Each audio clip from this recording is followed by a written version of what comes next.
Good evening, everybody, and welcome to Opening the Door, episode number 20.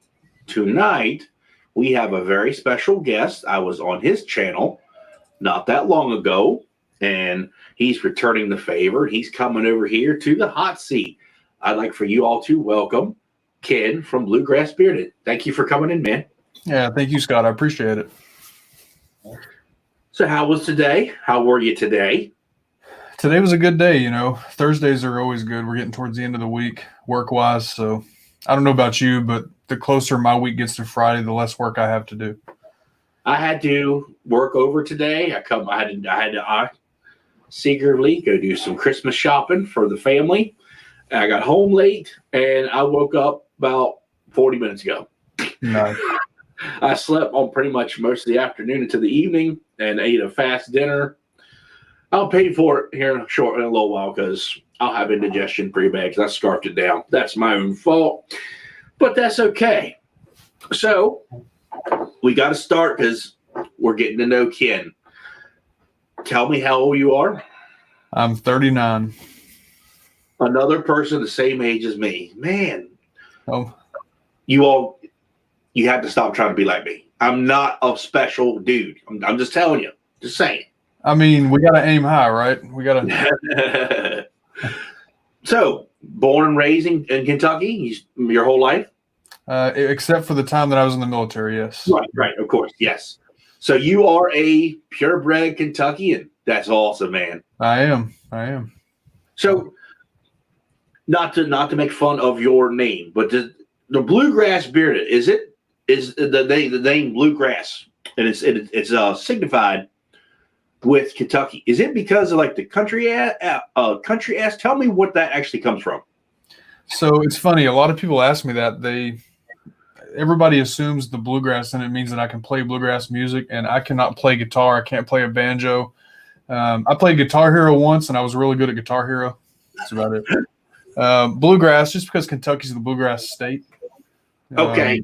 Yeah, that's it. He's paying homage to where he's from, but I do have to say I see a different colored helmet in the background there. That's not representing Kentucky, man. That's my team. That's my team. I've been a Packers fan since I was 10 years old. Since Brett Favre started playing, I was watching that game and been a Packers fan ever since. That's good. Yeah. You know, I always said a joke when I lived in West Virginia. I said it as a joke, like, I will never support local teams because at that time frame, the Orioles weren't doing very good. The Nationals weren't a team. The Redskins were always in the toilet, and I was like, this is what, and everybody around me was all massive. This is what happens when you support local teams, people. I'm trying to tell them, you know. So I want to talk about, that was the next topic that I want to talk about. I want to jump into it real fast because I'm seeing more and more. Keep in mind, I was not in the military, so I don't know that lifestyle, what you guys went through. I never experienced it. I really enjoy the story. Who are the Redskins? Exactly. Who are the Washington football team? That's their name. Right. I don't know. I only know from the military what you all tell me, and I'm always interested to hear the stories. And I work with a lot of military guys. I'm surrounded by military a lot, all pretty much all day at work, in the bearded community as well. And I know this is going to be an obvious question, and I know the answer is yes. But all the times that you had to shave you had to shave pretty much every day, right? Was it like they were strict on that? You had to be crisp and clean every day, ready to go? Oh, yeah, absolutely. I mean, more so when you're in training, when you're in basic training or any kind of school, when you're being looked at more, definitely then.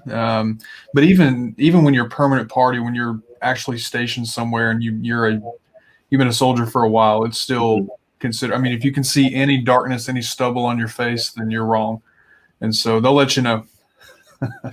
Oh, well, they do it. I'm sure it wasn't very pleasant when you found out, though, right? No, not at all. So tell me about the military. What branch were you in? So I was Army. You were in the Army, okay? Right. And what did you do in the Army? After your training and everything, what were you? So I started off as a finance specialist. So I was a numbers, basically an accounting guy. Okay. And about 2 years into that, a year and a half or so into that, I got picked up for a project. Our IT guys needed help, and they knew that I had some IT. Before I joined the Army, I worked for Staples, and we did IT upgrades and stuff like that. Mm-hmm. And anyway, the guys, they knew that I had some IT background, so they needed some help, and they pulled me in for a special project. And from that point on, the rest of the time I was in the military, I was pretty much IT. Okay. So I never officially reclassed IT, but the Army, they have a thing where they'll count on-the-job experience. So that counted for the rest of my career. Now, you still had to go through basic training and everything, though, correct? Oh, absolutely. Yes, sir. You went in as a soldier, and you've chose to be financing and stuff, and I guess the cards kind of fell into place. So for that. Yeah, I mean, I went in as a puke teenager, and they made me a soldier. Yeah. I didn't want to say that, but I keep in mind, I don't know what all it entails. Right. I just figured you go in all the same, and whatever you choose from there is what you choose and what you get, I guess. Right. Ask Ken if it's his fault that the internet is so freaking slow on base. I complain about the same thing, trust me. Are you on a military base? You're not on a military base right now. I'm not on a military base now. Okay, I was going to say, so you're in the military with that awesome looking beard. There ain't no way. No. Okay, so I would imagine that you would think that would be Ken the it guy with spotty internet. Yeah, you would think that being it is military and government oriented, it would be a little bit better because you guys need that first and foremost. You'd think about that. Well, yeah, the problem is, how do I say this? With anything else that the government runs or controls, we don't always get the best end of the stick on that. So, I'll just leave it at that. We didn't always get the best. So we have Mrs. Bluegrass, Miss Mel's in the chat. That's awesome. Thank you for tuning in, my dear. That's awesome. Yeah, she follows me around. She kind of likes me a little bit. A little bit, just a little. Okay, all right. Well, we'll let it go then. And yes, I was going to say, apparently she is a cookie queen, from what I've been told from a bunch of you guys. She's nice. Cookie cupcakes. I think upstairs right now she's making a drumstick, some kind of a casserole. I don't know. Okay. I had Cowboy Kent's scrambled egg ham breakfast dinner. That's what we had. Mandy didn't know what to eat today, so she goes, "This is what we're having." I said, "Oh, okay, sure." Never go wrong with breakfast. Oh, hey, I'm looking at everybody tuning in here real quick. Hey, I didn't even see Jimmy slide in here. Good to see you, man. She still needs an online bake shop with a monthly subscription. Yes, I may have to second that. And I haven't even tried what she's made yet. I'm going to have to second that. Yes, definitely. Let's get back to the military. I want to talk about that. Yeah. How long were you in? I was in for 7 years. 7 years. Right. Did you deport or deploy and go anywhere? I did. Okay. I spent some time in Kosovo. So I was in. I actually got out right around the time the Iraq War started. So I was in prior to that. I was in Kosovo. And I got hurt. I'm actually a disabled veteran. I was discharged for injury, so I never made it to Iraq or Afghanistan. Well, I bet you could look at that from two different ways. One, it sucked because you didn't get to experience it and do what you wanted to do. But excuse me, indigestion. There it comes. I told you. Right. But on the flip side, even though it is not the best to say you're here, you're still alive. It happened for a reason. It's another way of looking at it, other than because I know if I was in the military and you wouldn't want to left. I'm sure you didn't want to leave, and you're like, well, now what? Did you say that to yourself when that time came? Now what do I do? Yeah, I mean, I'm really thankful for everything the military instilled in me and taught me. And I say it like Chris will say it. It's the best, worst job I've ever had. Yeah. That's what I've heard. Because if you're young, if you're young out of high school or young adult, you're living a very serious life, but at the same time, it's a very disciplined life. It gives you a mentality for the rest of for your life. You know, how to treat, how to respect, and stuff, things like that. That's what I've always been told from the guys I work with. Oh yeah, absolutely. So I think I would have been a decent soldier. I think I would have been. I may not have been a good shot because I can't hit the broadside of a barn door. I can't. But I think I would have been a well-disciplined one. But Yeah. I probably would have been the most disciplined one because apparently I got a loud mouth. That's what I hear. I mean, you know, but that's okay. Well, I always tell people that if you're going to join the Army or any branch of the military, you know, the best thing you can do when you get to basic training is and I'll tell you why I say this. The best thing you can do is just shut up and listen and do what you're told and let it. So my first morning in basic training, we had gone through reception, all that stuff where we check in and, you know, we spend a couple of weeks at reception. Mm-hmm. Basic training day one, we wake up, drill sergeant comes in the bay, flips the lights on, get up. And you're expected, before he even finishes saying get up, you're supposed to be standing at the end of your bed. And I didn't get up fast enough. And by the time I rolled out, he was walking around the corner, coming up to my rack. And I said something to the effect of, you know, something like, all right, man, I'm coming. Hold on, or something like that. Yeah. That was the last time that I opened my mouth. Did you get smacked across the room? I got to ask. I didn't get smacked across the room, but after about, I don't know, 15 minutes of push-ups, my arms felt like rubber. So I guess that's an even trade. I'd have to say, yeah, that's a definite even trade for me. Yeah. Do you think, because I don't know, is what you went through for your basic training, is it equivalent or the same as what happens now? No, I don't think it is. I can't say a whole lot. I'm still associated with the Army. And the stories that I hear of basic training now, it's kind of gone, I don't know. I want to be careful. It's kind of gone more politically correct, like the rest of the world. Okay. And, you know, the kids now, I think they have it a whole lot easier. Okay. I thought that I wanted to, you know, get someone from someone's perspective who actually experienced it. I thought that myself because, as a different example, but almost on the same lines, regular schooling is not like what we used to deal with. How we learned is completely different than what we had to do the hard way.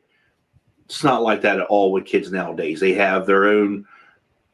Excuse me if anybody actually likes this, the frickin' Common Core bullcrap math, and I look at the problem and I look, what do you want me to do with that? That's what I say to my children. I don't know what that is. Yeah. I cannot stand Common Core. I went to a meeting one time with my teenager's school, and she was younger. I went in there and I literally told the principals, if you think I'm going to take a class to learn how to do this garbage so that you can make my kid do it, you're out of your mind. Right. And the funny thing is, it's a person I went to school with. That's like, you didn't learn this. You were paid to learn to do this. I ain't doing it. And I guess they just shrugged it off. I was like, this is stupid. But that's just my personal opinion about that stuff. Well, I remember I remember this one homework problem my son had a couple of years ago, and I don't remember the numbers, but it kind of went something like this. Is it reasonable to say that 25 plus 25 is 52, right? The question said, is it reasonable to say that? And my answer was, no, it's not reasonable because 25 and 25 is 50. That's the exact answer. But they say there's two numbers added together with that. So that was the answer, wasn't it? You can round, and it's reasonable to say that that's close enough, basically.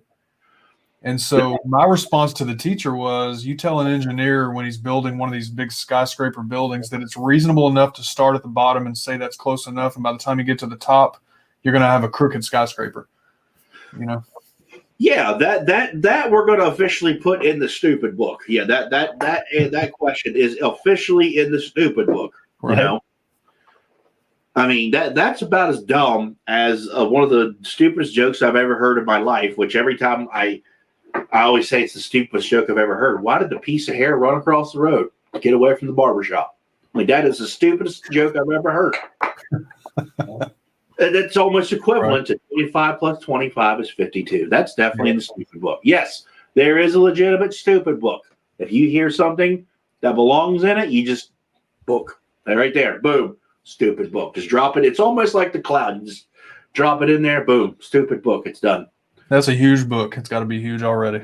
Well, I will tell you, Mo the Bearded Shark is in the stupid book quite a bit. And I'm sure he's watching, as he knows. Mo the Bearded, no, Brian from Beards and Banjos, I don't think he has been included in the stupid book yet. I'm going to have to look into that. I think he may have gotten in it once. I'm not sure. All right. You are not in it yet. But we'll just see how the night goes. I'm sure I have plenty of time, right? Oh, yeah, you do. So another thing that come with the military, and you met your wife in the military, correct? Was she in the military as well? My wife was tougher than me. She was military police. I thought so. That's right. She beat the crap out of you for screwing up. Right. While you were married and before you were married. Fair enough. Okay. I mean, I can't say that out loud, but I'll blink twice. So she was military police. So how was she in before you or after? No, she joined after me. And then she wasn't in as long. She got hurt also. Her injury was much worse than mine. She was thrown from a Humvee during training and landed on her back. So you hear that he just made that completely up. He got injured first. He threw her out of the car. I picked up on that real quick. I was waiting for that. I read that. I read into that real quick. He threw her out of the car. That's exactly what happened. I knew. But seriously, she got thrown out of the vehicle. Yeah, so she was basically a top gunner in a Humvee during training, and another Humvee hit that Humvee, and yeah, she was thrown from the top. Oh wow! Oh, she tore her back up pretty bad, I would imagine. Oh yeah, she is. Her back is messed up. Yeah. Well, you definitely can't wrestle her then. I mean, you definitely win that match for sure. Oh no, she's tough. She still whoops me. So, been married how long? We've been married for 5 years. 5 years? We got married. How long were you a couple so far? So, the story behind this is that we met back in 2004 in Germany. And the way the Army works is, I got orders to leave and go from Germany to Fort Bragg, and she was going to be staying there. So that kind of split us at that point. We went on. We each had kids with somebody else, and 11 years later, we got back together. Well, yeah. Everything happens for a reason. It just comes full circle, doesn't it? Absolutely. I always say that whatever negative thing happens at work, at home, whatever, you're not making fun of your wife. You dodge a car wreck. Everything happens for a reason. I live by that. I do. And you are a prime example. You had a family, and 11 years later, you find your wife. And how did this happen? I got to ask, how did this happen? How did we reconnect or what? Yeah. So we were friends on Facebook for a long time. Okay. And she was with somebody, and I was married then. And, as far as I knew, she was still with somebody. So, we're just friends. We talked every now and then, not very occasionally, but January 2015, I was watching the Packers. They were playing the Seahawks, and long story short, the Packers kind of screwed up. I was living by myself at this time, whatever. So I was, surfing Facebook, and she was online. So I just sent a message because I knew she was in Wisconsin. And I said, did you see that? What a screw up. And then we got to talking and figured out that she was single. I was single. And I think 6 hours later, I was planning a trip to Wisconsin. Love at first sight again. Isn't that something? Oh, yeah, absolutely. So how long did it take you after that trip? How long was it? Then you're like, this is it. This is the one. About a week. And we were married 6 months later. So it took you a week after you reconnect. You're like, it's time I got to do it. Yeah, I knew right away. It was special whenever we met in Germany, and then the Army split us up and things. Right. But yeah, I knew right away. Did you ask her like that week, or did you wait a little bit?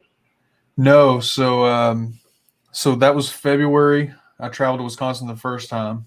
Came back to Kentucky. I spent 4 or 5 days there. Came back to Kentucky, and then we made plans in the meantime. Like I drove there a few times, but we made plans during that time period that she was going to move to Kentucky. So June of 2015, she was going to move to Kentucky. So I've actually made a video of all things, right? I make videos. So I made a video of me driving to the store, picking up the engagement ring, and I had a voiceover. It was a whole cool thing. And I planned this with her sister like the whole time. We had a family get together at a local restaurant there.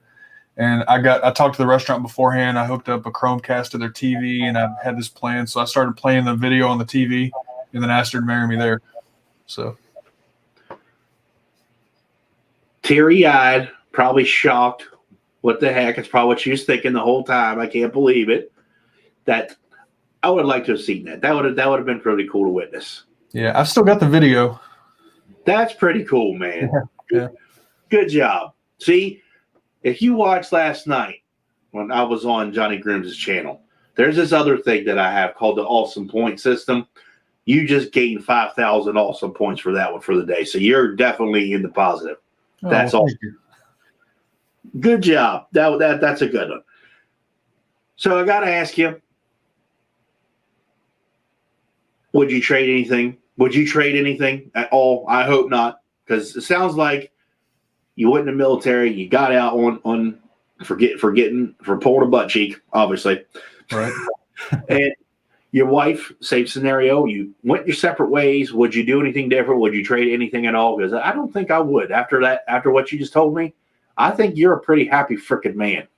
Yeah, there's nothing about my life, and especially about this situation, that I would ever change. I mean, in the middle of this, we have my son, and then we have, the kids that she had when we were not together. That's our family, and those kids are my kids. And no, because if anything different, we wouldn't have had any of them.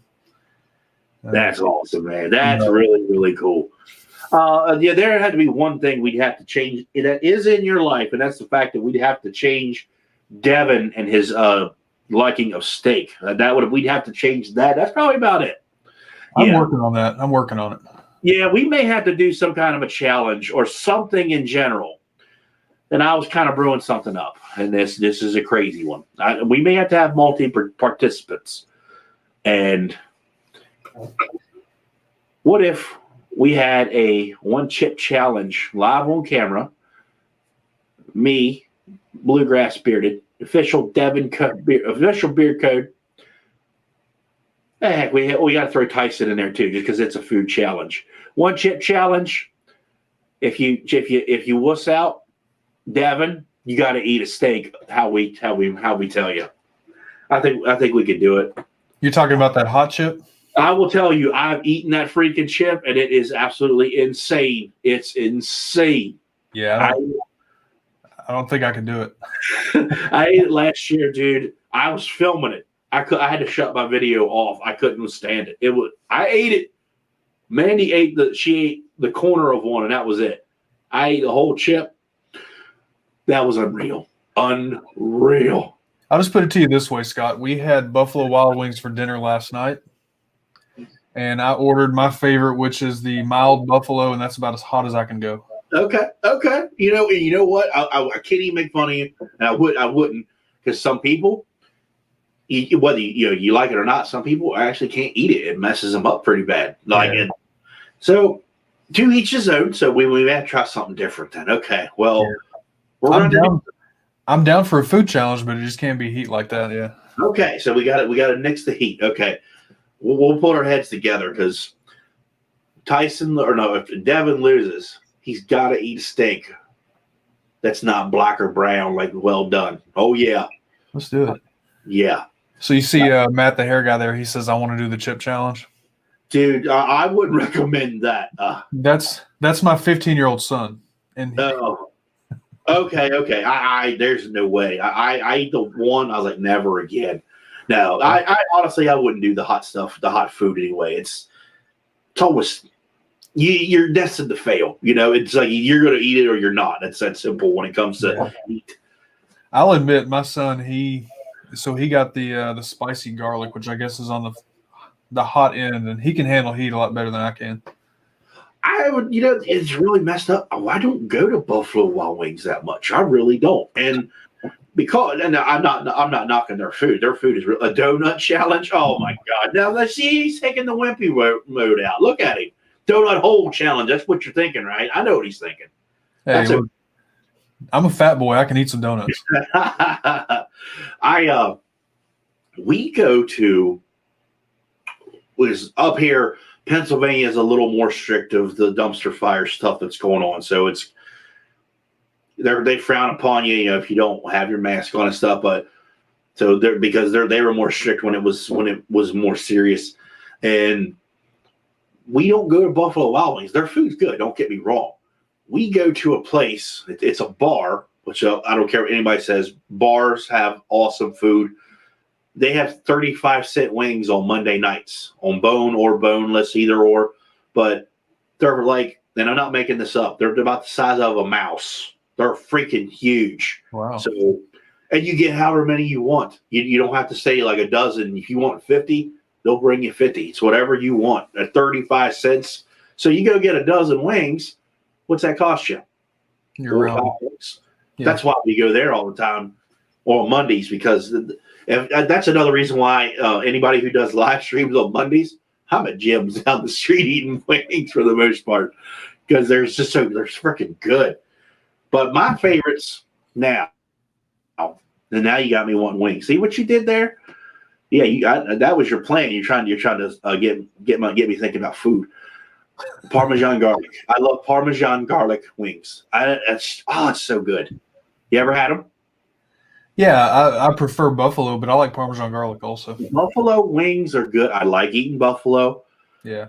I like me just a good honey barbecue. It's got to be good, though, because I don't like it when someone just dumps a bottle of honey barbecue sauce. They got to make it. And, man, I got to say, call me crazy, I like the Desert Heat from Buffalo Wild Wings. I really like that one. That one's that's a rub. That's not a glaze. Oh man, it's hot, but it's pretty daggone. The flavor of it's so good. Now you got me wanting wings. That's probably what I'm going to eat this weekend. I see now. They're in the chat talking about donuts now, and I know you're in Pennsylvania, right? Huh? So you guys in Pennsylvania, don't you have a pretty good Amish population, right? You know what? I'm not going to lie, man. We have this place. I think they're Amish. They're either Amish or Mennonite, either or. I can't remember. But it's a family called Longs, and they just travel around the area, and they just they'll be like, hey, we're going to be at this grocery store, and they're out there with their truck, and they're selling donuts. They have Oreo stuffed donuts, pumpkin pie filled and glazed donuts, all kinds of stuff like that. Right now, the one they have that's really good is apple cider vinegar or apple cider filled donut. That is so freaking good, man. So I got to show you something, okay? I'm going to ask my son because they're watching. Hey, Matt, bring down that box of donuts real quick, please. Okay. Hey, my wife went to we have Amish here also, and there's a few Amish stores. And my wife actually just today picked up some Amish donuts, man. They make the best donuts in the world. Joey Hookham gave us a $5 donation. Thank you, Joey Hookham. I appreciate you, my man. Thank you very much.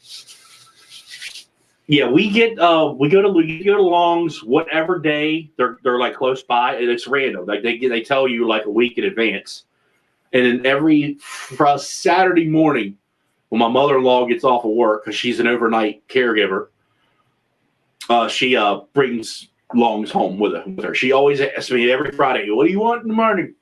Right now I'm getting apple ciders or the pumpkins for the most part. Yeah, I'm going to show you these donuts because he's bringing them down the steps right now.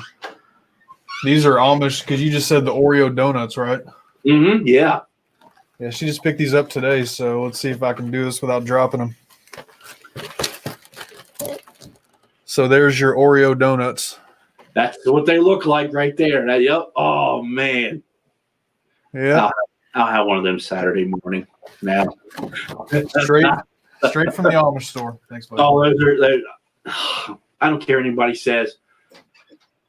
You go to Dunkin' Donuts, I'm not knocking that company, but you get what you pay for. Oh, yeah. You go to an Amish type of place or like a homemade donut place, you ain't going to find nothing better. I'm sorry. You're not going to find anything any better than that. Oh, damn it. This is your fault. This is your fault. Now, I did indigestion. Now I'm thinking about eating more bad food for me. I mean, you brought up the food challenge, man. I did. Yeah, it is my fault. It is. That's all right. So what kind of cookies is this woman of yours making? I got to ask because it's almost baking season, holiday baking season. But obviously it's baking season all year round in the Bluegrass home. It never stops here. Yeah. So what's her expertise? What's her claim to fame? Which cookie is she famous for? So I mean, she can bake any. My favorite cookies that she makes are called oatmeal scotchies. They're basically oatmeal butterscotch chips, but not baked. They're like a dough. They're baked. They're baked. Okay. Yeah, but I mean, she makes. I mean, those chocolate chips. She does all kinds of pumpkin stuff, and I mean, you name it, she can make it, and she makes everything from scratch. Flour. She's got the sifter, and she sifts it. Sometimes she makes me do that part. Mandy likes to. Well, she gets in her baking moods, and it's coming. Her favorite season is it's not a holiday. Her favorite is Halloween. She likes her her decoration, her fall decorations and stuff. And she doesn't start getting to the holiday, Christmas, Thanksgiving spirit till after Halloween. She will never ever jump the gun. So she's not in the baking season yet, but it's coming. Probably by November 1st. I can take that back because we're going on vacation right after Halloween. When we come back from vacation, I can guarantee you she's going to be baking something by then. Yeah. This is Bluegrass. We need to talk about me getting an order in. You know what? I may have to be doing that myself because Mel, I'm hearing nothing but good stuff. So I'm going to send you a message. I need a menu. That'd be an awesome idea for you guys to get a menu made. That'd be pretty cool. So she came up with the idea, and just to be clear, I mean, Bluegrass Bearded is not just me. Bluegrass Bearded is my entire family. Right. We are all involved. And she started doing this cookie giveaway idea. So on my live streams, every so often, once or twice a month. You see that big thumb? Yes. You know what? Yeah. You know what? If you're in for it, October 29th is 2 weeks away, 3 weeks away. I do not have a hot seat person. I have an open seat. Would you want to do a cookie giveaway that night? Wait for my wife to comment, but yeah, I'm down as long as she's our calendar also. So I would imagine that would be fun. Sweet. Me one cookie. Listen to Tyson. Yeah, we gotta get Tyson some cookies. He's been asking for more for a while.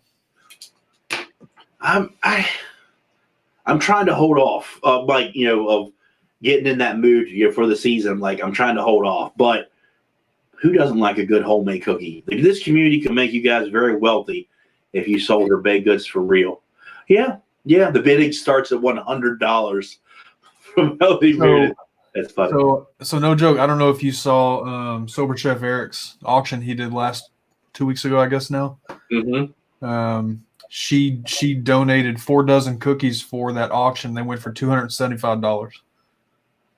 That is killer. That is freaking awesome. Thank you, Mel. Thank you very much. I will appreciate that very, very much. Yeah. That's awesome. Yeah, she's amazing. That's really, really cool. That's a first on here. That's a first. A baked giveaway. That's pretty neat. Let's look at this. What do you say to that? What do you say to that? There it is.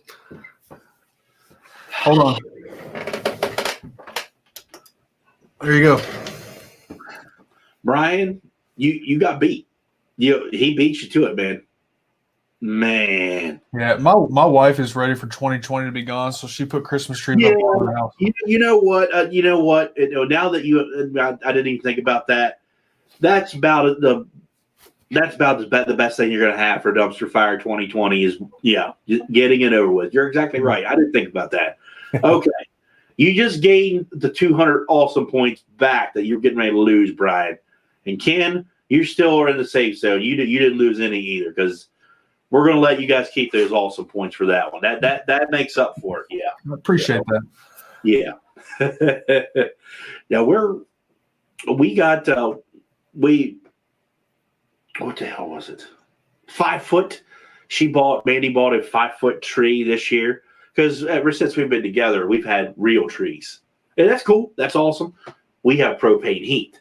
Where our tree's located downstairs is, in all seriousness, if the camera's facing like towards me, it's about right here. Like a feet away, but enough that the heat will hit it, and it killed all of our trees. So this year, she bought an artificial one. It just actually came today, and if the box is, it's not even the size of like a guitar. It's real, not even 2-3 feet.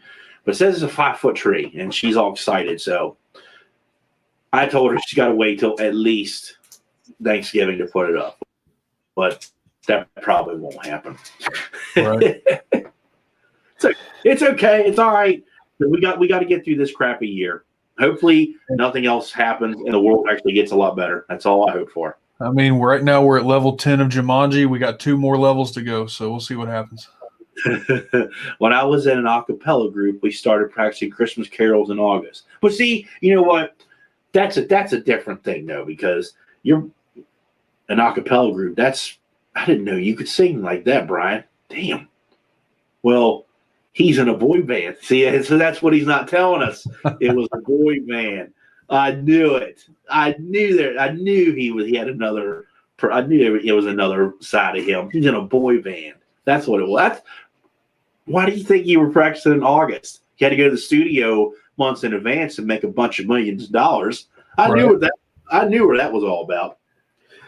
All right, so let's get into what we're here for this channel, what goes on this channel, and that's the bearding. We got to talk about it just because it's in the name, Beard Times with Scott. You were in the military and you shaved, which I don't know how you could do that on a daily basis because I can't even shave. Like if I was to shave, I have such sensitive skin. Like I'm razor burn, like for just brand new razor, no matter what. That's how my skin always was. So I can't imagine you doing it on a daily basis. When you got out of the military, is that when you started growing this awesome mane you got going on, or is this in the past few years or so? So where I'm at now, this is the longest I've ever had it. Until I got involved with all you guys on YouTube. I say you guys because I started watching about this time last year. I started watching Dan. I saw one of Dan's videos first, and then we always talk about the rabbit hole. I found all you guys, and that's when I started growing my beard out because I learned how to actually do it. I've got a patch over here, so this is my bad side, and I wasn't using good products. I've always had some sort of a beard since I got out, but it was always really short. Okay. I started growing this. The last time that I trimmed anything off my beard, besides a maintenance trim a couple of months ago, was December. And I have a couple of guys that I work with now, and they that's my dog. Excuse my dog. Anything outside she hears or sees, she'll bark. Right. They have beards. And I don't make fun of them, and I'm not making fun of Johnny Grooms when I say this. They have a beard about the length of Johnny Grooms. It's enough, it's covering. It's not full like ours or thick, but it's a nice looking beard enough that the balm would work for them and stuff. And they're kind of like they're not high on their beard because, well, I ain't got no big beard like you. I don't really have that big of a beard. It just looks like it is. You have a beard bigger than mine. I can see it. Mine, I'm good at faking it because it's the way I push it out. It looks it looks better than what it actually is. And Brian from Beards and Banjos, he can attest to that because we've been behind the scenes a bit, and he even says that because he got me to trim my beard this way, and it looks fuller. He's even said it looks better the way I have it now, so that's why I keep it this way. But when guys, they're this isn't like the ultimate goal for a guy with a beard. As long as you're rocking a beard, that's all you need to do. And I've always said that. Like I said, a Johnny Groom size beard, I think it's a nice look. I do. JC Marr reviews. He has a tighter, shorter look. It's just basically just a regular beard, and he maintains, and it looks great.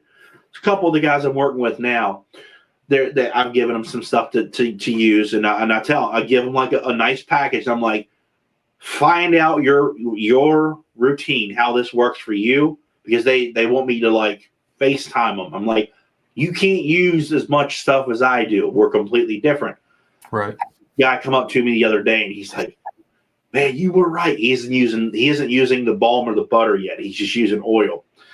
And I was like, make sure you're only using it, enough. Just because the scent goes away, you're good for the day. Oh, he didn't do that. And I said, well, that shirt's been ruined. That's what I told him. I said, you ruined that one. Did you ruin any shirts? Because I keep the ones that I have, just so I remind myself. Did you ruin any? I don't know. I don't believe I have. No. What was the first product you were talking about? What was the first ones you used? The first good products, or the first product ever? Both. So one of the reasons why I never really grew a big beard is because you know how it gets when you don't take care of it right. It's just scraggly and just not healthy, right? Uh-huh. So, initially when I got out of the Army, I started letting it grow. I was using, like most of us out here, I was using whatever I was using on my head. I would just, come down and wash that. Yep. And that's just not good. I mean, we all know that now. I tried this stuff from Walmart. It's Argan Oil of Morocco. So it's like it's mostly made for like women's hair. Okay. Men's hair too, but head hair. I was using that, but it's just real greasy. Was it Shea Moisture? It was not Shea Moisture. It was, so in Walmart, they're the blue bottles. They're blue with like the green lids or something. Yeah. Argan Oil of Morocco. It's a real good shampoo.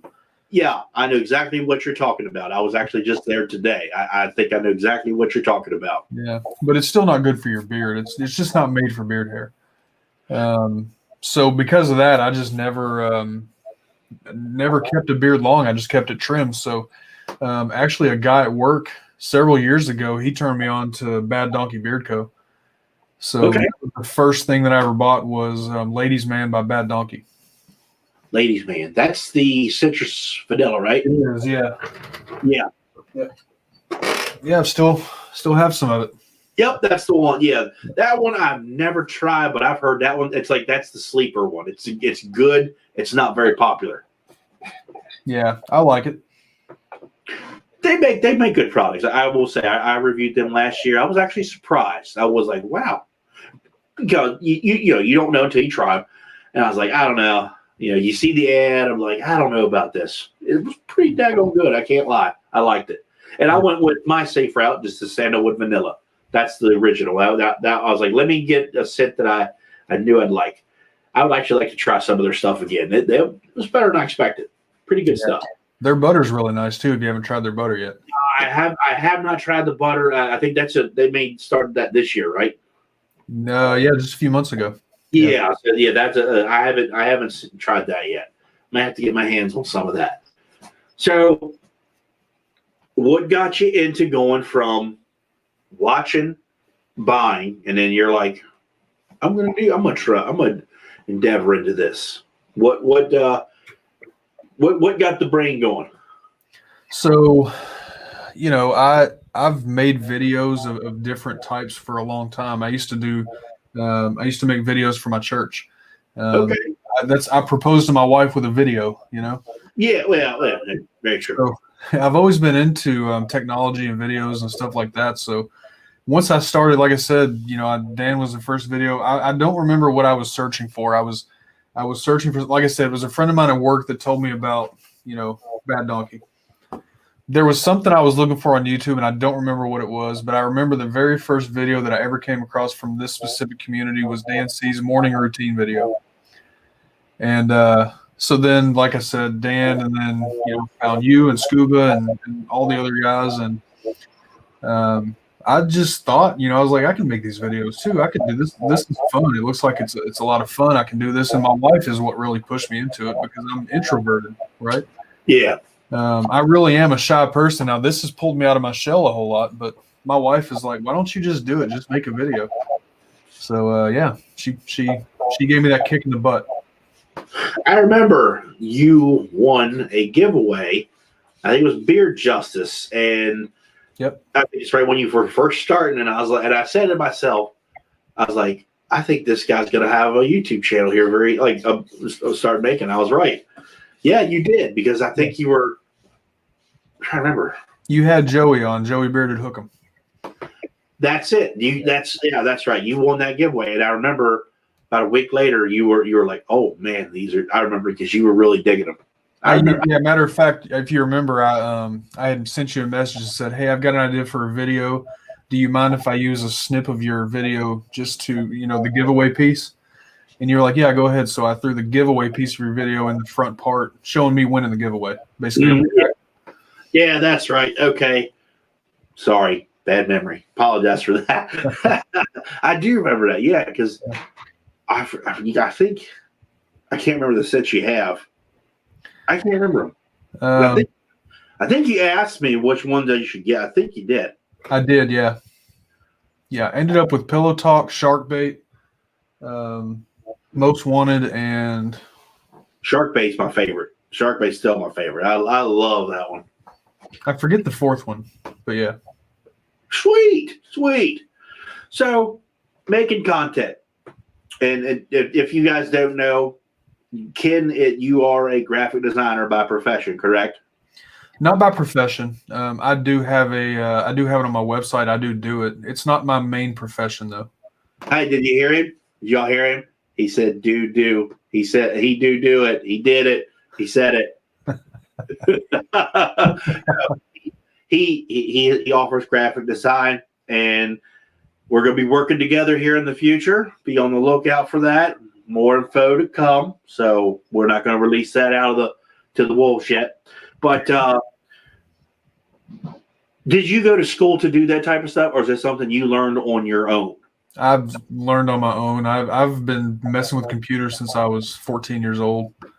So you are a tech person, but also you learn the design aspect as well. That's awesome, because I don't know other graphic designers, but all of them I know, you guys are freaking like awesome at what you do and what you offer.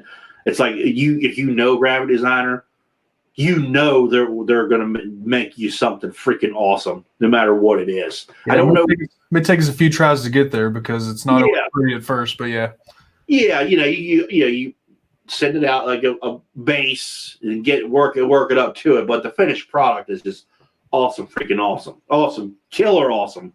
But yes, you also offer the Bluegrass Podcast now, which I recently saw that you do that. Is that more of a headache doing that, or making content like we do for YouTube? Which one has more work to it?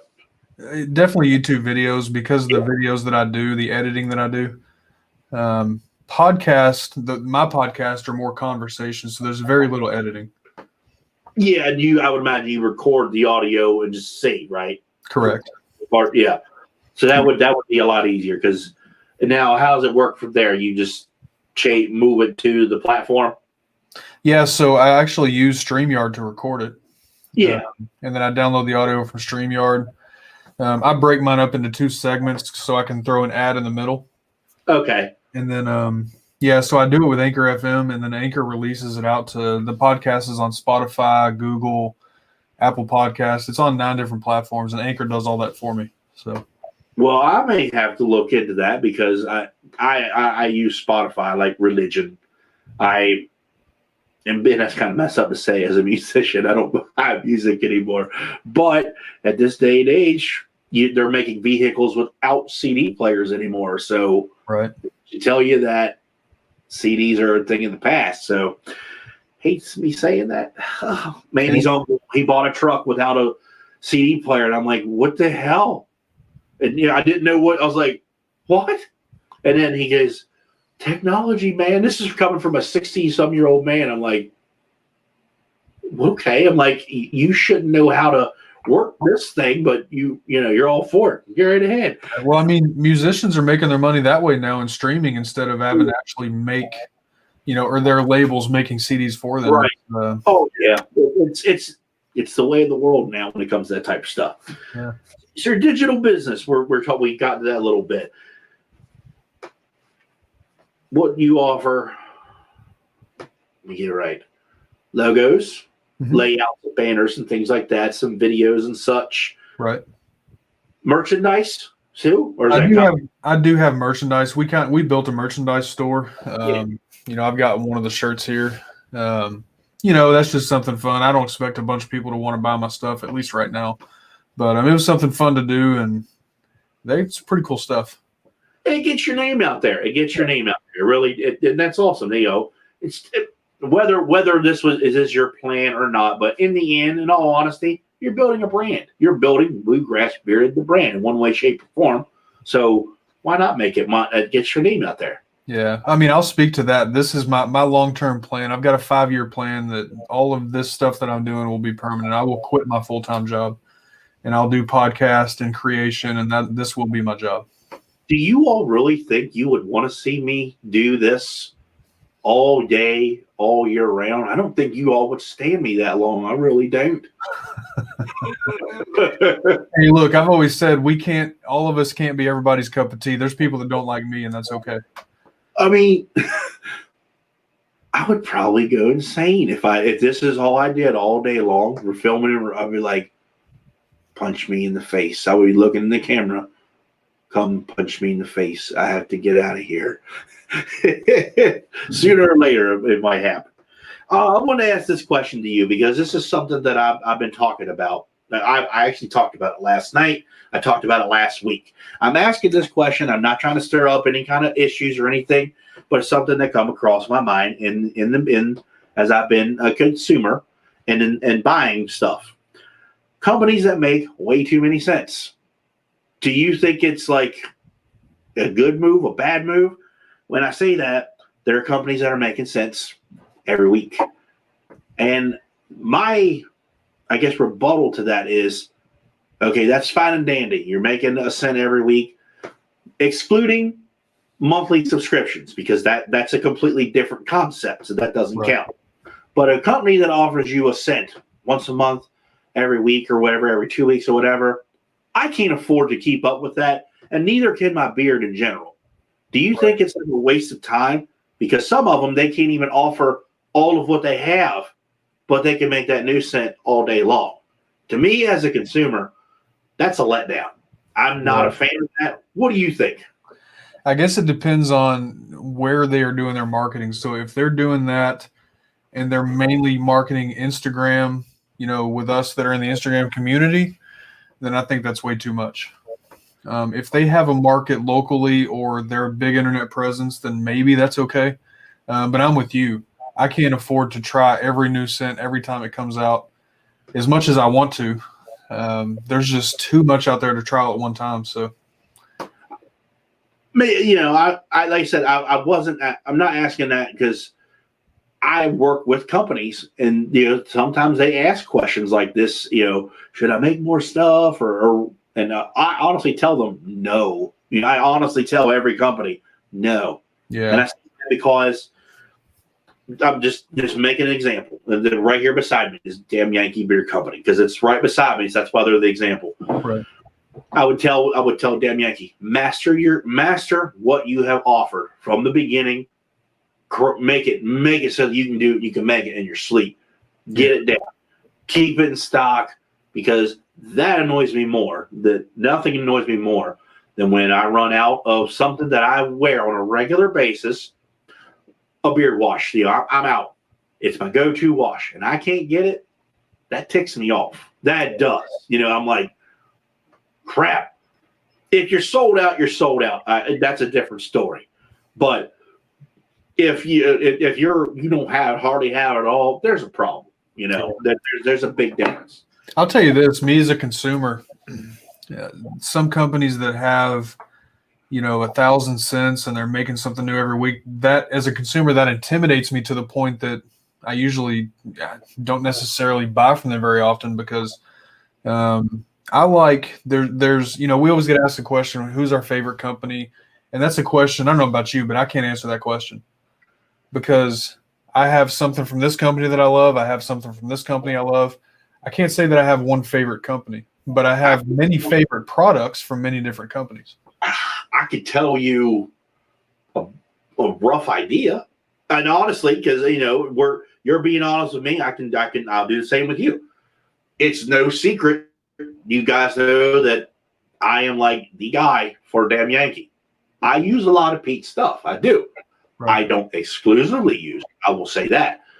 Damn Yankee would be one that works very well for me. The Bearded Mac, Defined Beard Company, and Honest Amish. And Artie's Man. And Artie's Man. Those 5, I'm rotating in and out like all the time. All the time. It's always been those 5. Now, they don't offer my favorite scent, 1912, which I'll rub that in. I do have a 4-ounce bottle. I'm the only one to have it. Yeah, got to rub it in on that. But that scent, my wife even said, you have to keep that here at all times. And I do. I've gone through 3 regular bottles of it. And that one, that's why you do 5 companies. That's why you do 5 companies you like, Ken. Exactly. Yeah, well, I could easily give you a top 5, but to say that this is my one favorite company, I couldn't do that. Yeah, I was going to say, because, not that the 5 that I named are any better than any other, or Pete's Wash strips out better than Defined Beard Company's wash. I'm just stating reasons.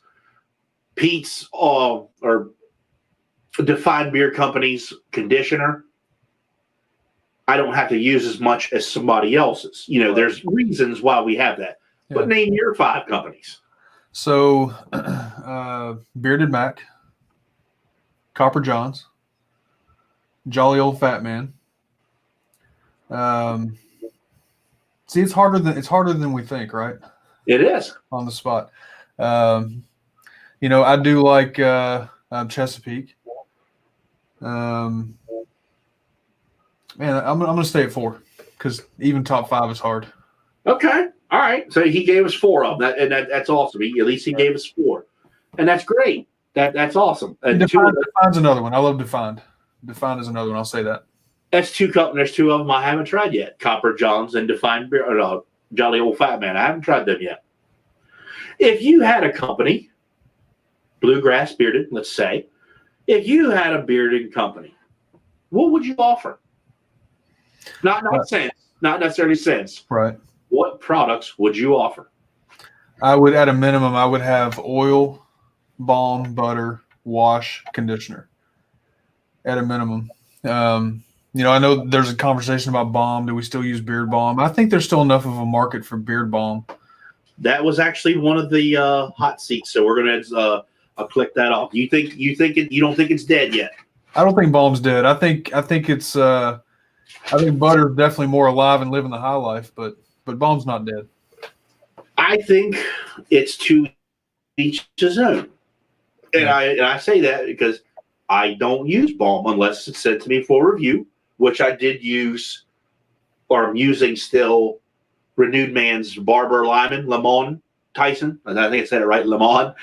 And then it's a really, really good medium to firm hold balm. I mean, it does exactly what it's supposed to. I can honestly say that. But Jared's balm is really nice. Yeah, it's really good. But when I use a balm, honestly, I used to find beer companies unscented, just because that's like one of the few I actually use, or one. I don't know. I have some beard balms that match the scent and stuff, but I'll just throw an unscented in. Why not? And it's unscented. You can use it with anything. So that's another reason why I use that one. I'll tell you who has another really good balm, and he's in here. It's Corey Weatherbeard. He has a really, really nice beard balm. Corey's balm is really good, I will say. For me, that was about a pretty daggone perfect medium balm for me, I will say. That's awesome. See, Devin, got to throw him under the bus. You made that video. You weren't even ready for us all to come back and say, yeah, we still use it. So you weren't ready for it. It's okay. Red steak coming your way here soon. Red steak. Just wait. That's all I'm saying. That's all I'm saying. So we've been here for 1 hour. Are you ready? I've been waiting for this moment. The page has been flipped. When you hear the page flip, that's when you know it's time. Okay. From now on, I'm saying this to everyone who is on the hot seat, because I don't even know if I told you. Do you have a piece of paper and a pen? I do. From now on, if you are in the hot seat, you must have a piece of paper and a pen ready at all times, just because everyone is going to write your name, printed, cursive, and your signature. You go ahead and do that. And like it still boggles my mind that lady I work with, I won't say her name. She cannot write her name in cursive. I'm like, what is wrong with you? Like, how can you not do that? Goes back to the schooling. You don't remember what you did in school. So you want print, true cursive, and then signature, right? Yes. Okay. The point of this is to see how, number one, how messy people's handwriting is, and to see if they can still write in cursive. Yeah, I gotcha. All right, so there we go. Okay, I see Ken Sally. Let me get it right. And then the third one, it looks like Quiffle. That's about what I'm seeing out of the third one there. So, yeah, so I sign a lot of stuff as part of my job. Yeah. And so, But you're signing it. There's a witness that you did it, so that's all they need, right? Right. Okay. So some of these questions you may know, some of these you may not. And we always start out with the Coke or Pepsi. Coke. Yes, keep the Coke going, man. Pepsi's fake. We were talking about eating sweets, and I'm throwing a curveball at you because we're talking about wings a little bit ago. This one I'd never asked anybody. The best place for you to get a good cheeseburger. It can be local or a chain, doesn't matter. So Culver's, they have good burgers. That's obviously a chain. We've never heard of that one. Yeah, we've got a local place here called Leahy's Red Castle. Their burgers are awesome. The lady that makes them, she's about 90 years old, and she's been doing it for 85 years. Okay. I was waiting for someone to say Five Guys. I still say it's the most unhealthy burger, but dang, is it so good. Oh, it's not only is the burger unhealthy, but you get a big bag full of fries too. Yeah. What do you put on their cheeseburger? Oh, me, I am lettuce, tomato, ketchup, mustard, pickle. Everything but the onion. Okay. All right. Okay. Other than Mrs. Bluegrass, what is your most fond memory from the military? It would be my re-enlistment. So I did re-enlist once, and I had a good friend of mine who was a helicopter mechanic.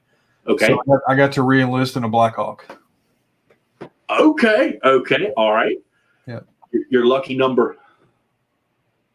My lucky number? 32. 32. Now, is that for Magic Johnson? Who's it for? No. So when I played football in high school, that was my number. I was going to say, hey, somebody's number. It has to be. Pineapple on pizza. Yes, sir. Yes. If you were to make your perfect pizza, what would it be? The toppings. So my favorite pizza to get, I don't ever order it this way. It's funny, but my favorite, ham, pineapple, and little green chilies. Green chilies. I've never put them on a pizza. Yeah, I'm writing that down. Yeah. So I call them little green chilies. There was when we were stationed in Germany, there was a restaurant we used to love called Tony's Pizza. It was an Italian family that had a restaurant there. And that's how I would order the pizza. It was really good. Sounds good. Apple, Mac or PC? Mac. Okay. And I would imagine that for the phone as well. Oh yeah, the phone, the computer, the watch. Yeah. Something we don't know about Ken from Bluegrass Bearded is. There's a lot, obviously, right? I've already said it. What most people are surprised about. I'm actually a very shy, introverted person. You don't say. 3 pet peeves.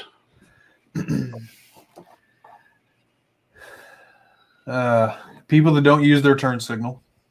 Yeah. Yep. People that disrespect their parents.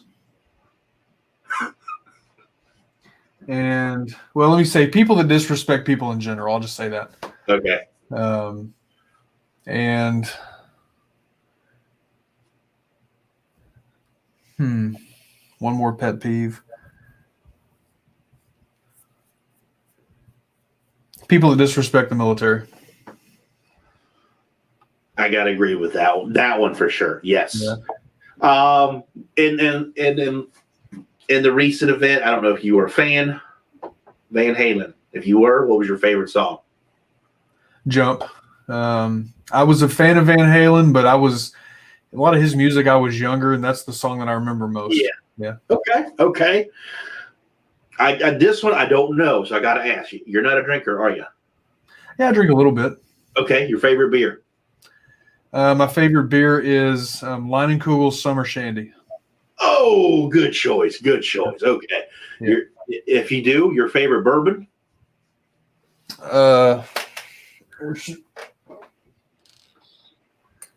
Right here. Flatboat. I've never heard of that one. Okay. Flatboat. So this bottle specifically is a chocolate cream liqueur. Okay. But they make an awesome straight bourbon also. Okay. And I don't know if you are a Scotch person? No, not so much. Okay. If you had to pick between beer and bourbon, which one would it be? Bourbon. Okay. You find the Aladdin lamp. 3 wishes. What are they? So I'm gonna say what's probably a cliched answer, but really, really mean it is no more world hunger. I don't like people being hungry. Okay. Especially kids that have no choice in their situations. So I would end that. I would end. How do I say this? Because I don't want to make it about this, but I would end politics as we know it. Okay. You don't have to go any further. I get it. Yep. Mm-hmm.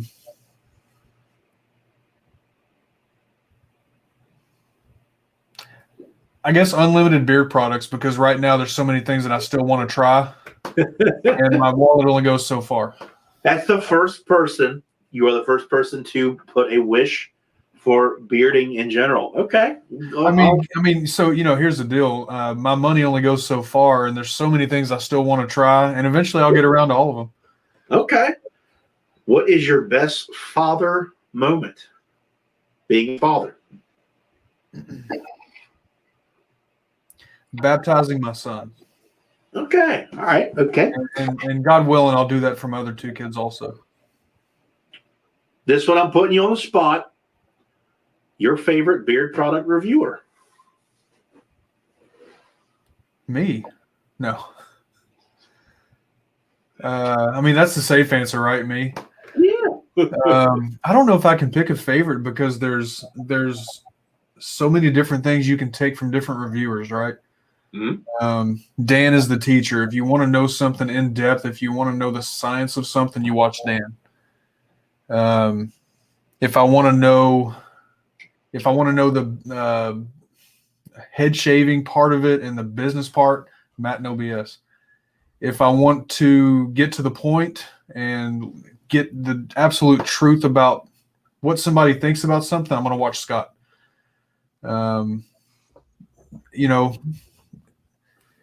Brian, I mean, there's so many, Chris, there's so many great guys out here. I can't name names or I'm going to miss people and I'm going to feel terrible. Okay. All right. Your go-to scent, not a specific, just a cedar, lavender, your go-to scent. Where you at, Emo? Leather. Okay. Yeah. That's right. You are Leatherhead. I forgot Yes. that. Okay. All right. Your most hated scent, like you usually can't use it. Tea tree. Tea tree, and that's a good one. That's a good one for you. Okay. Yeah. I just don't like the scent of it. I don't know why. It just bugs me. Yeah, see, Tyson. I forgot Tyson. Tyson's a good one too. Tyson taught me all about how my beard is porosity-wise. He can't even spell that word. That's okay. All right. Beard comb or beard brush? I mean, both. I have one of my favorite things to use is this 20-year-old type detangler brush right here. That actually looks like that's a pretty nice brush. Love this thing. It's so old. I don't even know who it used to belong to. But the next question was beard balm dead? And you said no. Okay. Your shower routine. As far as wash the beard or what? Yeah, showering. Yeah, the shower with the washing and the co-washing and all that stuff. Yeah. So shave my head first. That's always first. I usually every Monday morning I usually wash because Monday I start my new review week, so my new testing week. So I want my beard to be completely clean of any other product when I start a new product. So Monday will be wash. Tuesday will be just a rinse. Wednesday, co-wash. Thursday, normally co-wash or conditioner also. And then I'll usually do a light daily type wash after that. And then back around to Monday when I'll do a stripping wash. Okay. All right. One beard oil forever. What's it going to be? Man. Oh, yeah. It's tough, isn't it? I mean, radio silence is never good, but I don't know what to say. You're going to make me answer it, aren't you? I think I should. If I have to pick one, it's at least going to be leather. I'll put it that way. Well, what would it be? If that's like a specific scent, what would it be? So I'll say this because of all the leather scents I've tried so far, it's my favorite leather scent. That's going to be Weatherbeard, leather and lumber. Okay. His leather scent, and there's a lot of leather I haven't tried yet, but his is literally walking into a boot shop. A bearding product company, not your favorite, one that you think has stepped it up this year in 2020. Well, I mean, definitely the Bearded Mac. I mean, he was stepped up when he started. His stuff is just so good.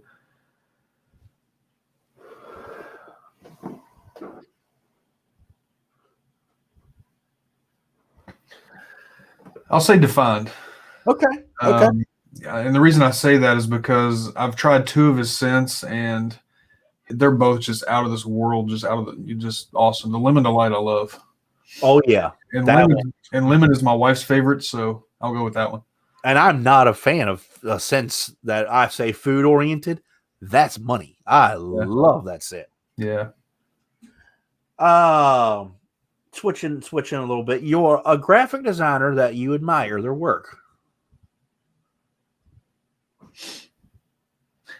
I don't know if I know any actual names of specific graphic designers. Or someone that you know that you see they do stuff like that and you enjoy what they do. Somebody in the community or somebody? Anybody. Because you may turn someone on to this person. That's why I said that. So I'm going to say not exactly graphic design, but video. Okay.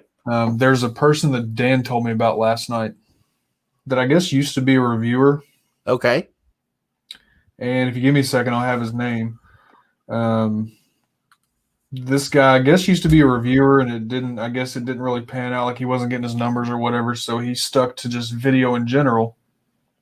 And his name is Angel. On Instagram, it's 33 Media. Angel the beard dude. Yeah. His video work, I just started seeing his stuff last night, but he's absolutely amazing.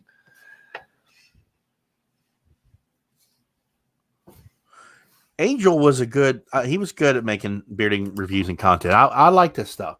But yeah, he did. Yeah. He said he was going to start just going into videography. I'm going to have to look into it.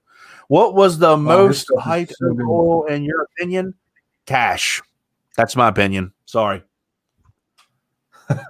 Sorry. Just he asked the question. I'll answer it. Cash.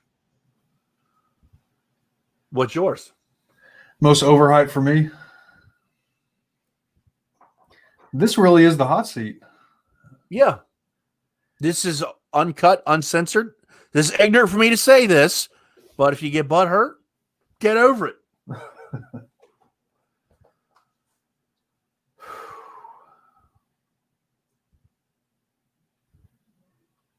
You know, I'm looking at my shelf.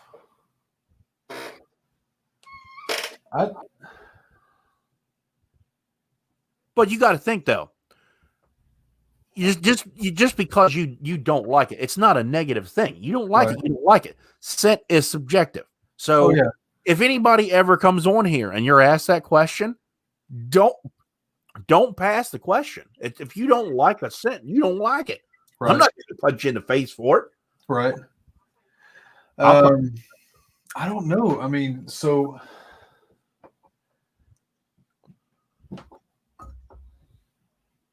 I honestly don't know the answer to that, Scott. I don't know any. So I'm talking stuff that I've had experience with, right? Yeah. And I haven't tried everything. There's nothing back here. Okay, I got one. Okay. I got this out of a beard bento. I've never bought anything from this company, so I don't know anything about the company, and I've only had one scent. Okay. And it's the Snow Melt from Rugged Smuggler. A lot of people love it. Snow Melt. It just wasn't my thing when I got it, you know. That's okay. You know what? Not everyone's gonna like every scent, and I don't know what else he makes. He probably has some awesome stuff. That's just the only thing that I've tried. Yeah, and that's okay. It's okay to not like scents. Trust me, because I'm sure I've made a lot of people upset. So that's how it is. You know, what's your favorite movie? My favorite non-military movie is The Shawshank Redemption. Yes. And here's who wrote the book. On the spot. I know the but Stephen King. It's a short story that he wrote. Yeah. Rita Hayworth in The Shawshank Redemption. That was the name of it. Not a lot of people know that, actually. Your favorite cartoon character? I'm going to go classic, Bugs Bunny. What is your favorite military movie, since you brought it up? My favorite military movie, so I'm going to say, in emo, I've got your address. I'll just send it to you. You can have it. Apparently my wife likes Snow Melt. Sorry. No, you ain't getting rid of it now. So my favorite military, I'm going to say miniseries is Band of Brothers. Yes. Favorite movie is We Were Soldiers. Okay. You can only pick one. The General Lee, Kit, or the Batmobile. What are you driving? The Batmobile. Okay. And my last question for you, if you were to do so, what instrument would you like to learn to play? Banjo. Oh. Yeah. Brian, lessons. Now you're getting into Skype audio video learning lessons. See? That's what happens, man. Can you officially survive the hot seat? Congratulations. I have two questions I always ask people. Who would you like to see in the hot seat? Who would I like to see in the hot seat? I would like to see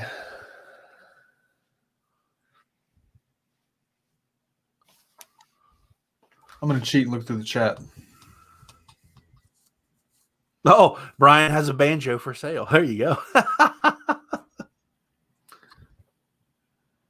I'll tell you who I'd like to see in the chat. I'd like to see Tevin, that ginger dad. That ginger dad guy. You know what? I can honestly say that is a guy who I know who he is. I've never spoken to him, but everyone kept telling me, you got to watch this guy's his channel. And I didn't know him. I was like, who is this guy? I did watch a couple of his videos when he was making bearded content. I have not watched it since he doesn't make it anymore, but he had a really good bearding channel. I thought it was really good. Yeah. I never told him, you did a good job, man. I was watching. I just never told him. He's a great guy too. We've met him in person. He's a really good guy. Yeah, I remember that. And question number 2, feedback. If I could add or change anything to open the door, what would it be? Well, you've got the Doors poster, which is awesome. I think a Green Bay Packers plaque right over your head right there, Scott. I think it would look amazing. I write everything down. A Green Bay Packer plaque. Oh, jeez. Oh man. Okay. No, well, I mean, honestly, I watch your stuff. I watch your interviews pretty much every week. I love what you do. I think you do a great job. Thanks, man. I appreciate that. It's been fun. We're 20 episodes in here now, and we got let's look here. What do we got on the schedule?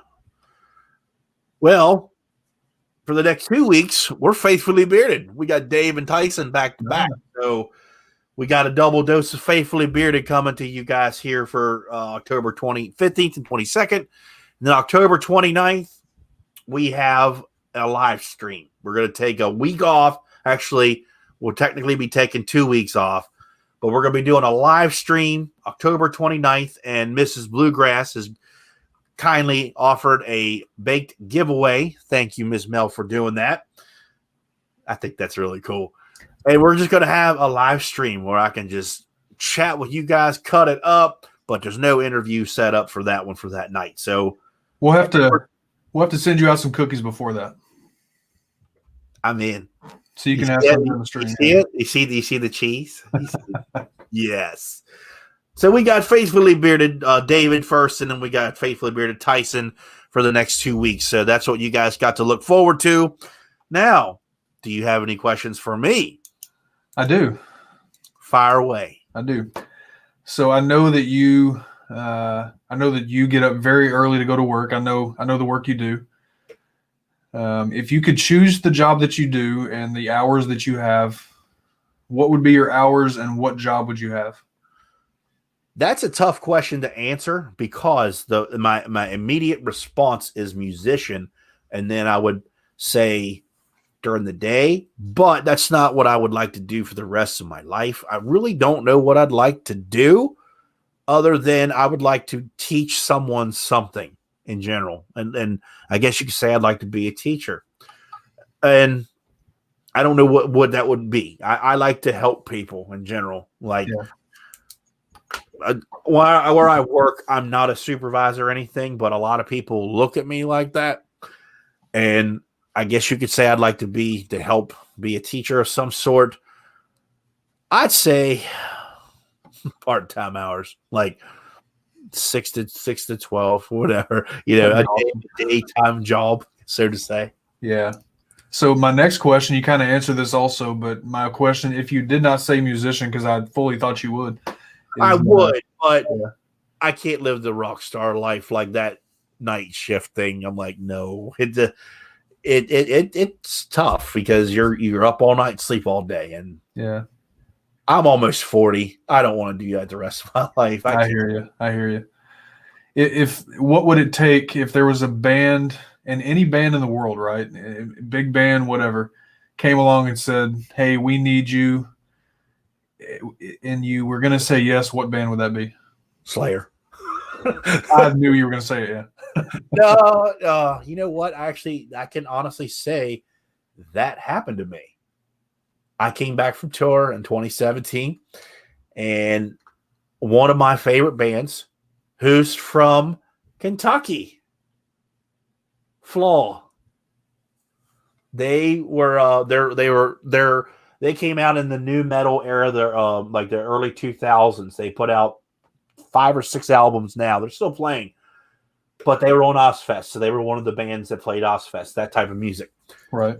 I got to play with them twice, and they lost their drummer while I was coming, because the tour I was in, we were warming up the city before the night before they came. So it was like they were following us.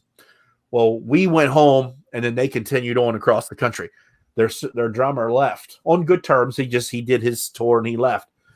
Well, I was affiliated with the record label, and they were sent all the emails out to just for someone to take the paying gig, and it was in my lap, and I was like, oh. And I talked to me. I said, I want to do this, but I can't do it. I was like, this is like a dream. I couldn't do it. And they wound up playing a few shows with Korn. I was like, oh, wow. But honestly, to answer that question, the opportunity of a lifetime, a band that I would play with for real,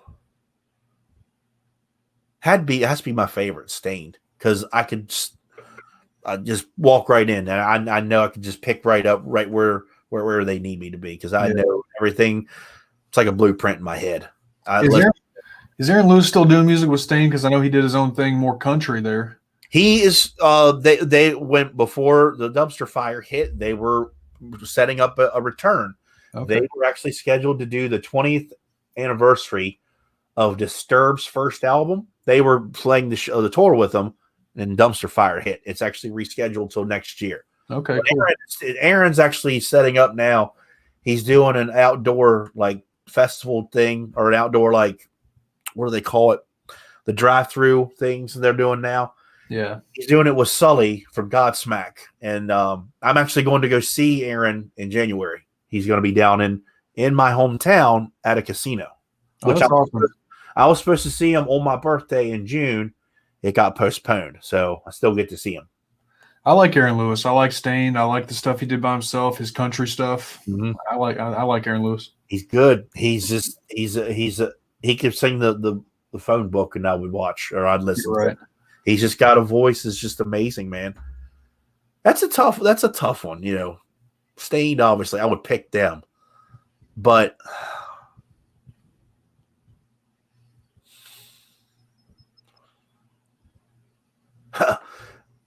a challenge, Rush. That'd be a challenge, Rush. I want to see you and Kerry get together and play. Kerry isn't ready. That's the problem. He's not ready. He's ready for me. He don't even know. It would be awesome to play with Kerry. It would be. Yeah. Even if we did it via the internet and sent each other files and stuff, the fact that we created together, that'd be fun. Just doing it with Pete, that was fun. Just sending the files back and forth, that was pretty cool. Yeah. Yeah, we have here where I live, we have a pretty good local music scene. There's a number of bands that just play at a few places here. Like, they don't travel. They don't leave the area necessarily. They may go to Louisville, but that'd be the furthest. That's where Flaw claims to be from, is Louisville. Yeah. So I that just crossed my mind. I'm like, they're from Kentucky. I forgot. Yeah, I almost got to play with them, like play for them, and I was like, oh my gosh, that would have been really, really fun. That's all right. You live and learn. What more can I do? Right. Scott, Pete, Kerry, and Brian should all play live together. Oh, no, does Pete play too? I didn't know that. Pete is a guitar player. He's actually in a band right now, but they're not doing anything, obviously. And Kerry was the screaming singer guy, and Brian can sing any freaking thing on the planet, and he can play a banjo and a guitar like a pro.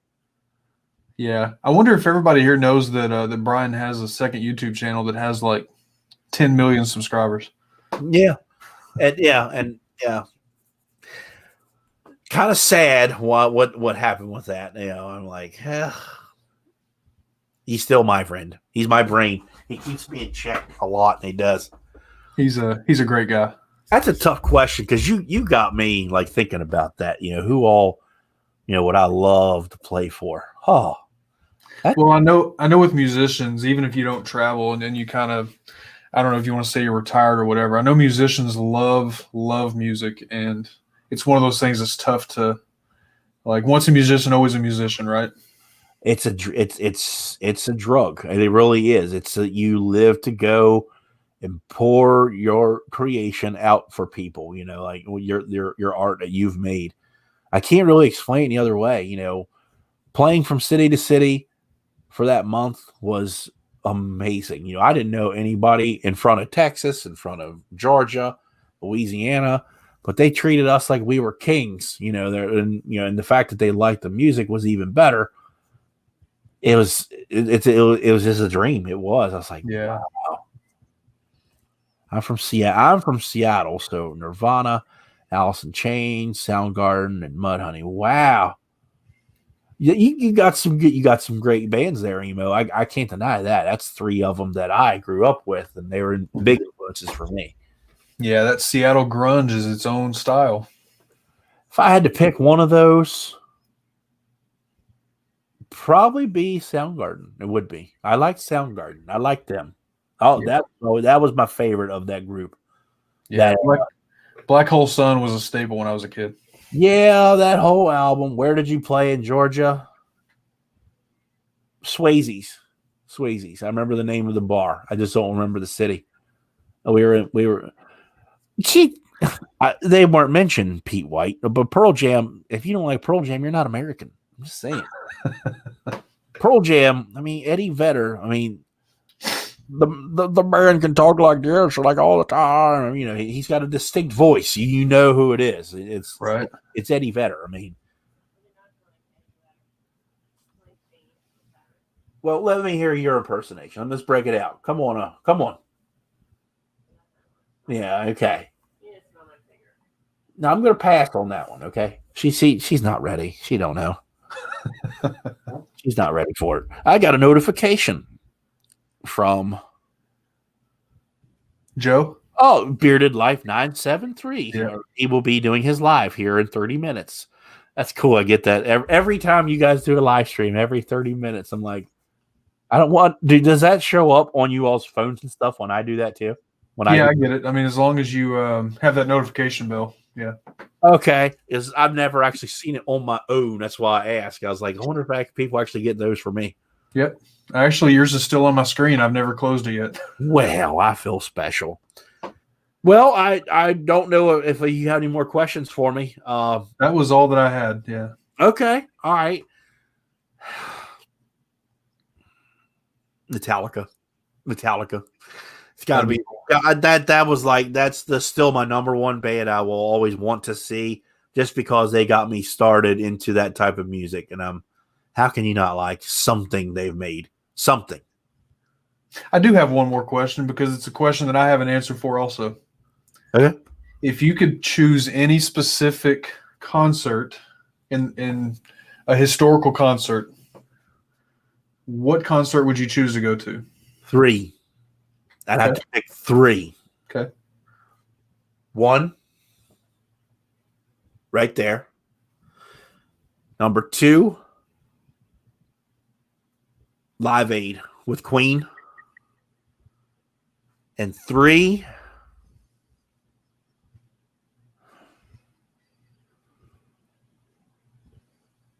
Slayer's final concert at the Forum in LA last year.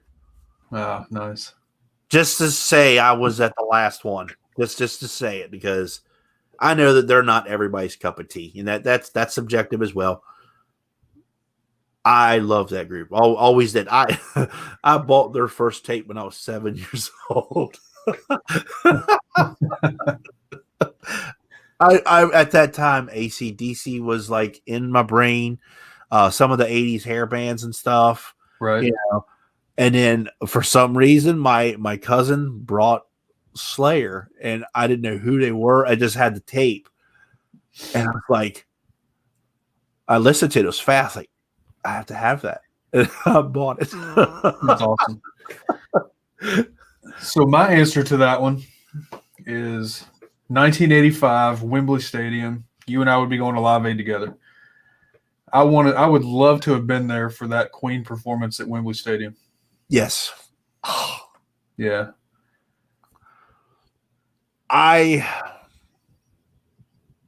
We have the movie. What were your favorite 80s hair bands? Twisted Sister. I'm trying to think of some of them. Rat. Rat, yeah.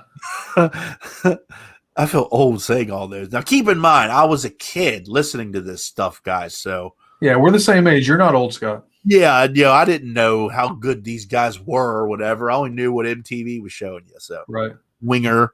I have a playlist of 80s music too, and I listen to it like on the regular. Bon Jovi. How can you not like Bon Jovi? Come on. Jovi, Yeah. Aerosmith. I liked Aerosmith when I was a kid. Mandy likes some Aerosmith. She likes some Aerosmith. We're talking about that concert.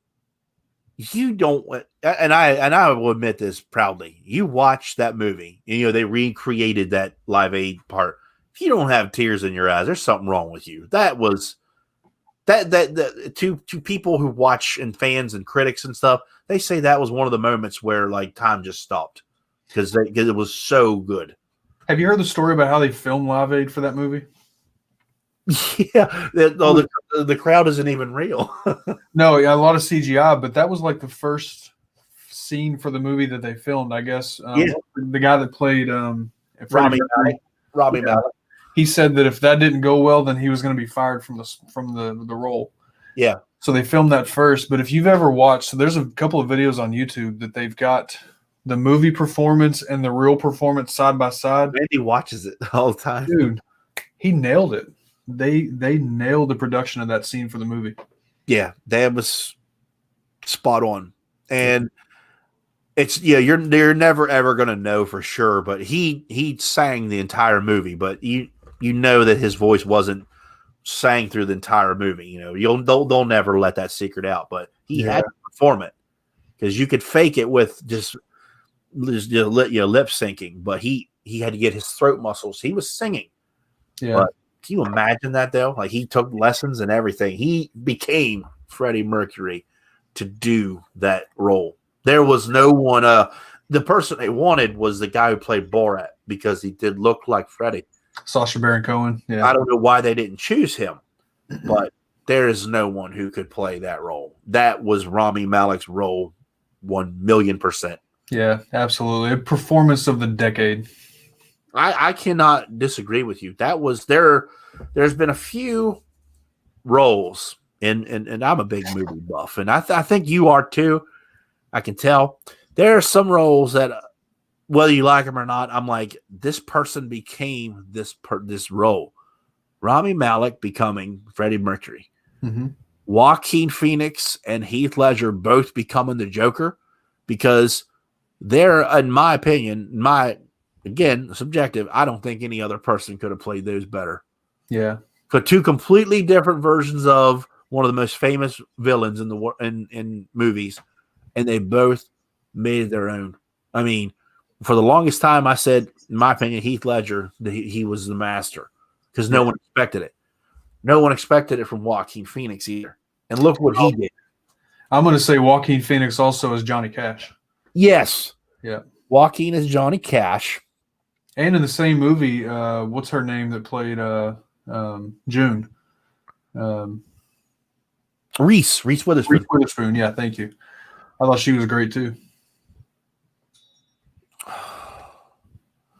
I had on the tip of my tongue, I said other roles like that they were there. Oh, Val Kilmer, Jim Morrison, The Doors. Yep. That movie. I mean, I love The Doors. Obviously, you guys can see that. Mandy is not. She even says he's weird, but she even says he made that movie. It's. She says that's the best Val Kilmer movie. Wait a minute. The Saint. That's your Friday night movie, The Saint. Yeah, I've got The Doors upstairs. That's a really good movie. I don't know why I like this band. I was like, they're awesome. I think they were before their time. I wish they would have been around more than 5 years. Who knows what they would have turned into? Yeah. It sucks, but you know what? We got a little bit of Jim Morrison. I like them. Oh, Tombstone. Now, some people might. I'm not saying that's not a good movie. Some people like that movie. Some people don't. So that Western movies are kind of subjective because not a lot of people will sit through a 2-3 hour long Western. That's true. Not a lot of people do. Yeah. If I had to pick my favorite Westerns, I know I'm going to get smacked in the face by someone for this, but I'm not a John Wayne fan, so you can nix him out. I never really liked him. So I know that probably takes me in the negative for awesome points, but hey, I never was a fan of John Wayne. I'd have to say The Good, the Bad, the Ugly, or I will say Tombstone because I liked that movie. Right. Unforgiven with Morgan Freeman and Clint and Gene Hackman. That would be my favorite Westerns. Yeah. I haven't seen many Westerns, so I'll say True Grit because I did see that one. That's a good one. Yeah. True Grit's that's a good one. That's another actor who just makes phenomenal Morgan Freeman. I mean, Oh, yes. he's in the Shawshank Redemption. Oh, Yep. man. I mean, Yep. I watched that. I watched that movie quite a bit, and I have the book. And Mandy's she's not a big fan of Stephen King as much as I am. She thinks his stuff is weird, but I'm like, I try to tell her, I'm like, do you know that is considered one of the, if not the greatest movie ever made? I'm like, my favorite author wrote it. Yeah.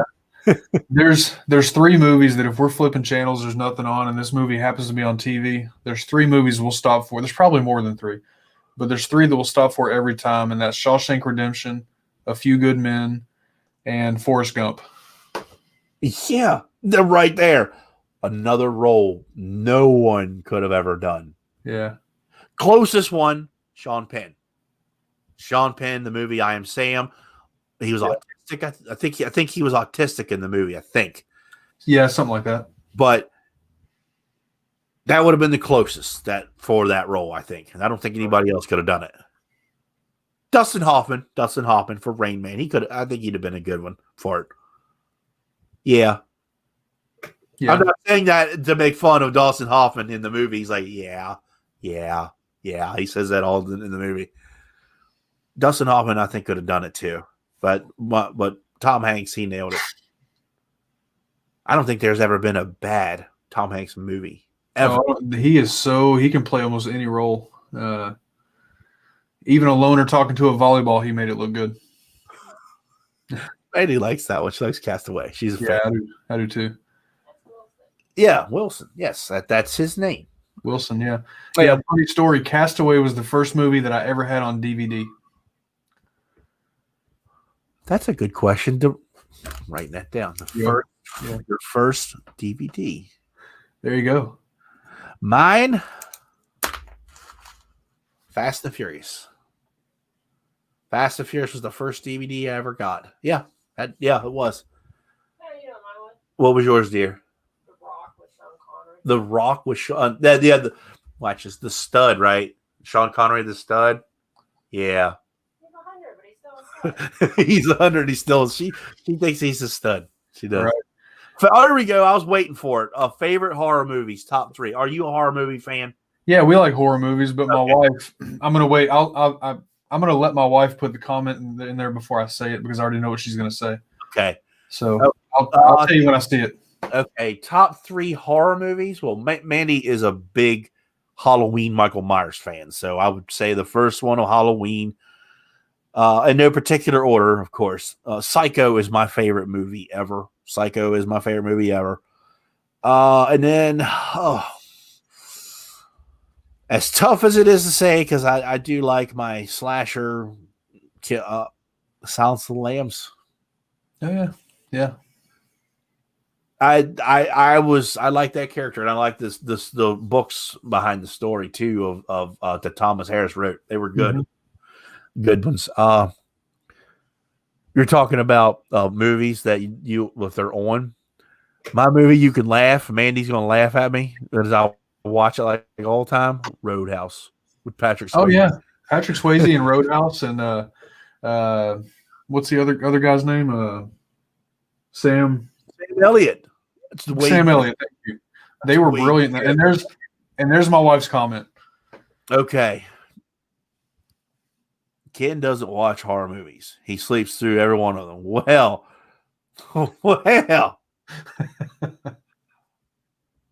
Good answer. Every time without fail, we'll sit down to watch a horror movie together and I fall asleep. I don't know why.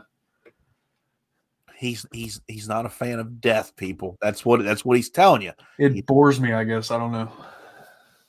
But no, I love the movies. Yeah, I gotta say Halloween, the first one. Yeah, the Psycho and Silence of the Lambs. That would be my three. If I had to pick three of them, that would be the three I'd pick. Yeah, those are the three that I would. I would grab those first out of our collection. What would yours be? So, one of my all-time favorites, and I don't usually see this on anybody's list, but 13 Ghosts. I love the way 13 Ghosts was done. I thought it was well done. Yeah. I'll say the same, Halloween, but the original Halloweens. Yeah, the first one, yes. Yeah, when Jamie Lee Curtis was young, and one of the Freddy movies is Freddy versus Jason. That's Mandy's favorite right there, Freddy versus Jason. She loves that one. Yeah. You like to read. You've read a couple Stephen King's. My favorites, honestly, The Stand. It's the longest book he ever wrote, but I think it's the best book or story he ever wrote. Obviously, It, The Shining, a movie or a book I really enjoy. I really like that he made, The Long Walk. I really, really like reading that one, The Long Walk. And of course, The Shawshank Redemption, but it's a short story, and you can find it in a book of 4. But if you were looking for that individual, you're going to pay a lot of money for it because it's not made anymore. So it's, I guess, vintage. But you can buy different seasons. That's the name of the 4-pack of Stephen King, and it's in there. Rita Hayworth and The Shawshank Redemption. Yeah. So I'm more of a Dean Koontz fan.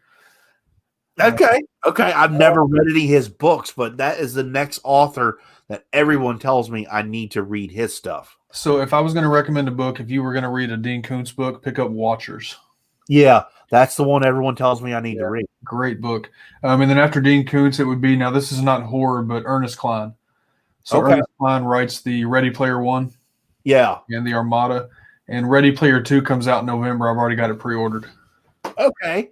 I actually watched that movie, and I didn't know that of the story behind it. I was like, oh, I did not know that. That's one of the movies that the book is 100 times better.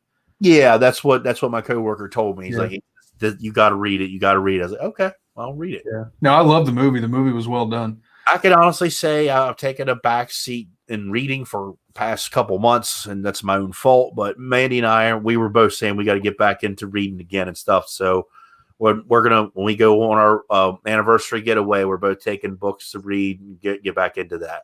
Yeah. James Patterson's a great author. I never read, but I've heard he's a great author. Yes, so I can't disagree with that.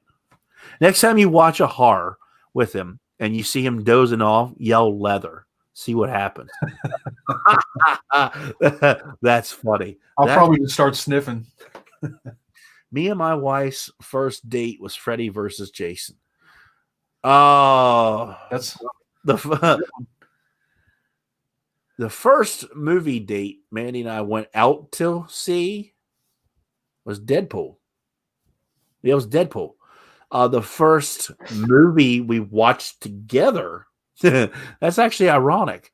The first movie we watched together, because we started dating like at the end of January. And so we celebrated Valentine's Day, but we didn't do the whole go out to eat roses crap. I think we made wings at home and drank beer at home and watched Psycho and then The Walking Dead. That was our yeah, because we're like, not to knock anybody, we're like anti-Valentine's Day.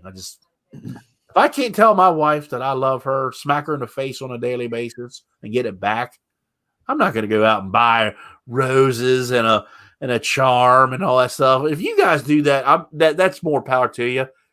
I'm going to show my wife I love her every day, you know? Oh, yeah, absolutely. I'm like, okay, yeah, all the guys I work with, they take off for work for Valentine's Day. I walk in, I'm like lightweight, lick a lily, lightweight. That's what you are. I'm like, just go somewhere. They come in the next day and they're waiting for it. And I'm like, and I won't talk to them. What's your problem? Where were you yesterday? Valentine's Day. You are in the negative for awesome for the rest of the week. Just go. That's usually the first my wife took me to see was Texas Chainsaw Massacre. Heck yeah, man! That's awesome. Wait 3 hours at restaurants. You normally yes, exactly. It doesn't matter where on Valentine's Day that weekend. You ain't going out to eat, so you might as well plan ahead. We're gonna eat. We're going to celebrate Valentine's Day on that Monday so you can actually go to the restaurant that you want to eat at. That usually works. Right. Well, we're working on 2 hours here, Ken, and unfortunately, I would love to continue to chat with you, but I'm calling it because you, Johnny Grooms, kept me up half the freaking night last night, and I'm a little tired, okay? So I'm putting the blame on you. So you just lost 300 awesome points, Johnny Grooms. And I mean, you have to get up in like 3 hours, right? You get up pretty early. 5 or 4.5. That's what it looks like. Yeah. Jersey Johnny's in the chat.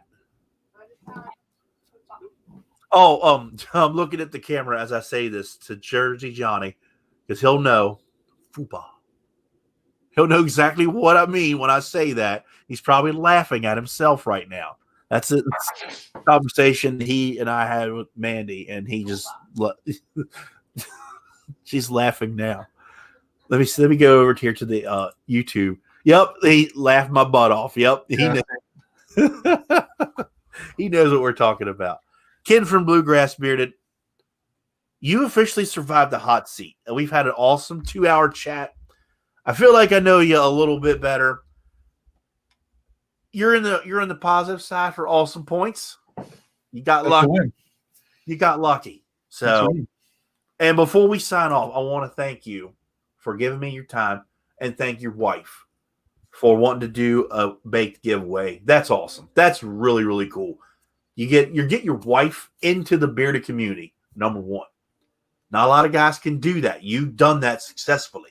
Right. Number two, she may not be in the bearding thing like we are, but she participates with baking, which I'm going to appreciate very much, and she's having a giveaway. I'm calling it. Ken from Bluegrass Bearded is officially now at the top of the awesome point list. You just set the bar. I'm honored. That's a great list. Bearded in general you set the bar. You got a husband and wife in the community participating and being a part. We got to step our game up, gentlemen. That's all I'm saying. Hey, she's just as much Bluegrass Bearded as I am. That's why I said Bluegrass Bearded. It's Ken and Mel together. That's awesome. You got anything you want to close out on? What can we see next coming from you from Bluegrass Bearded? So I've got a video coming out tomorrow morning. It's a video for the fall seasonal for Chesapeake. Okay. And then I'm working on some stuff for next week. Yeah. Now, the fall what is that? What is the Scarecrow Reborn? Is it better than the original? I never had the original, so I can't say that. When I look at the scent profile, I think that I would probably enjoy it more. But, really? But I never had the first one, so I'm not sure. The first one has seriously been a benchmark of the fall scent since it's come out. Because when I got it as a tester, I was blown away, completely blown away. That's why I was asking if it's very. I told Gary when he made it, I was like, "You're never going to make anything that's going to top this in general. How good it is, it's layered really well." And I've heard that this one is like way better, and I'm like, I don't see how that's possible, but I know it is. But It's really good. I can't compare because I didn't have the first one, but the second one's really, really good. Really? Yeah. Okay. I'll be waiting for that video. So I'm going to end it on that note, gentlemen. So we got a Chesapeake video coming out from Ken, and that's the fall scent. So it's probably going to be a limited thing. So you might want to watch it, see what he's got to say about it. And who's the next person you got on your podcast? I do not yet. I'm thinking it may be Tyson, but we haven't talked about it yet. Okay. And how often do you do these? And they come out every Wednesday morning. Every Wednesday morning. Okay. Yeah. So you do it like a day or so in advance, and then you upload it? Yeah, as long as I can get it recorded by Monday night, it's plenty of time. It takes me half an hour to put it together. Okay. Yeah. So we might be seeing Tyson from Faithfully Bearded on his podcast here very soon. So he's definitely on the list. I mean, the point of my podcast is not necessarily beard related. Right. I mean, it comes up because we're bearded men, right? Uh-huh. But my podcast is more about getting to know the people outside of the community. Struggles we've had, how we've dealt with them, things like that. So okay. Yeah. Well, like I said, so we got Faithfully Bearded on both of our platforms. We got them in the hot seat. We got David next week. The following week we have Tyson. Tyson's going to be in your podcast in the future. It's a Faithfully Bearded, month, for us, isn't it? I guess so, yeah. Well, guys, I'm going to end it on that note. And all you guys watching, thank you for your constant and continued support of Open the Door. I hope you guys are digging these interview sessions. I think they're fun. And I like to get to know guys on a better level than this, as I keep saying. This is fine and dandy. This I like better. I like doing this a lot more. And Scott, let me say before we go, this has been an honor for me to come on because you asked me a question earlier about when I started creating content, who I was watching. I mean, you are obviously one of the OGs in the community. If you watch Dan, you find Scott. If you watch Scott, you find Dan, Scuba. So I tell my wife all the time how honored I am just to be a part of this community because guys that I was just watching a year ago, I'm getting to know, and it's awesome. So I appreciate it. Well, my phone is always on for you. I will give you that number privately because you all ain't getting my phone number. I don't care. But it's been great to chat with you. And we're going to end it on your sign off, which is take care of yourselves and each other. Stay bearded and be blessed.